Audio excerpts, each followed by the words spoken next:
बिस्मिल्लाहिर्रहमानिर्रहीम। अस्सलाम वालेकुम। आज के लेक्चर में हम प्रिंट एफ के बारे में ही बात करेंगे। प्रिंट एफ हमने लास्ट लेक्चर में डिस्कस किया था। ये हमारा एक ऐसा फंक्शन है जिस फंक्शन के थ्रू हम सी प्रोग्राम इस्तेमाल करते हुए अपने विंडो पे, अपनी स्क्रीन पे, एलसीडी पे कोई भी मैसेज प्रिंट करवा सकते हैं। लास्ट लेक्चर में हमने हेलो वर्ड प्रिंट करवाना सीखा था और हमने उसका जो बेसिक सिंटैक्स था वो सिंटैक्स देखा था। तो अगेन वो सिंटैक्स हम यहाँ पे लिख लेते हैं। मतलब हमने लिखा था कि प्रिंट एफ, फिर डबल कोट्स और यहाँ पे हमने स्ट्रिंग और लास्ट पे हमने सेमी कॉलन लगाया था। फिर हमने बात की थी कि डबल कोट्स के अंदर हम जो मैसेज भी प्रिंट करेंगे वो स्क्रीन पे हमारे पास एज इट इज़ प्रिंट हो जाएगा। तो यहाँ पे हम ABCD ये 4 अल्फ़ाबेट्स हैं, इन्हें हम स्क्रीन पे प्रिंट करवा रहे हैं। तो पहले हमें प्रोग्राम को सेव करना है, जो मैं ऑलरेडी कर चुका हूँ। फिर हमें इस प्रोग्राम को कंपाइल करना है और उसके बाद प्रोग्राम को रन करना है। तो देखें यहाँ पे हमारे पास ABCD ये प्रिंट हो गया।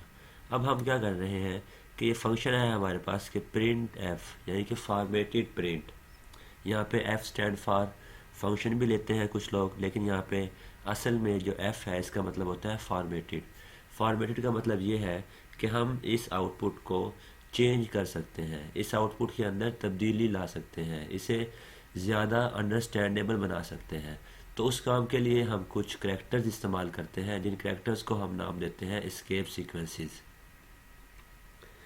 यानी एस्केप सीक्वेंसेस कुछ ऐसे ऐसे करैक्टर्स होते हैं जो प्रिंट एफ की स्टेटमेंट में इस्तेमाल होते हैं डबल कोट्स के अंदर, लेकिन जब हम उन्हें प्रिंट करते हैं तो वो खुद प्रिंट नहीं होते, बल्कि अपनी जगह स्क्रीन पे किसी और चीज़ को प्रिंट कर देते हैं। तो ज़रा इसकी मिसाल लेते हैं, फिर हमें उसकी ज़्यादा बेहतर समझ आएगी। तो यहाँ पे मैं ABCD के दरमियान में, B और C के दरमियान में \n यूज़ कर देता हूँ। तो हमारा ख्याल के मुताबिक अब इस स्क्रीन पे प्रिंट होना चाहिए A, B, \n, C और D। तो ज़रा इसे कंपाइल करेंगे और रन करके देखते हैं। तो देखें A और B, यहाँ पे A और B, लास्ट पे C और D था तो यहाँ पे लास्ट पे C और D है, लेकिन \n ये यहाँ पे हमें नज़र नहीं आ रहा।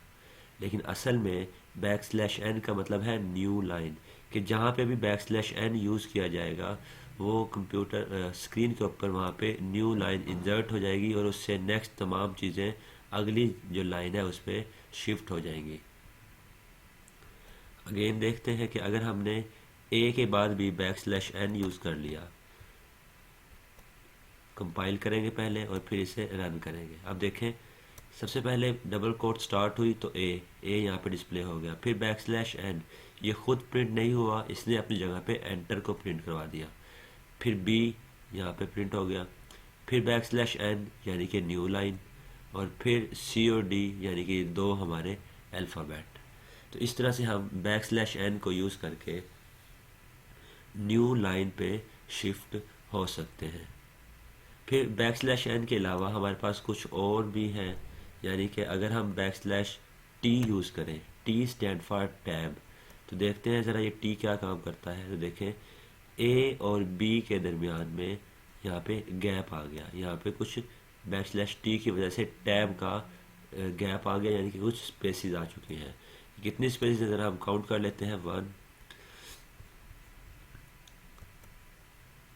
देखें ज़रा स्पेसिस काउंट करने का तरीका, 1 2 3 4 5 6 और 7।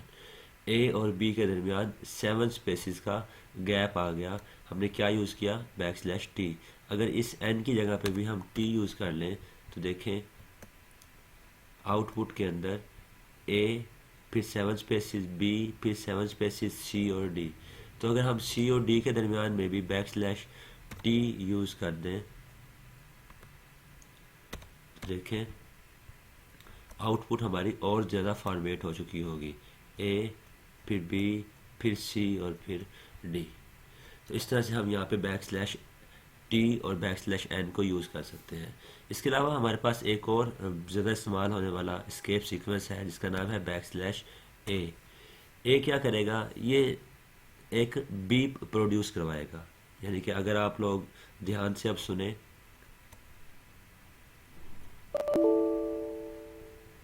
अगेन मैं रन करता हूँ, देखें जैसे ही हम इसे रन कर रहे हैं तो एक हल्की सी आवाज़ हमें यहाँ पे आ रही है।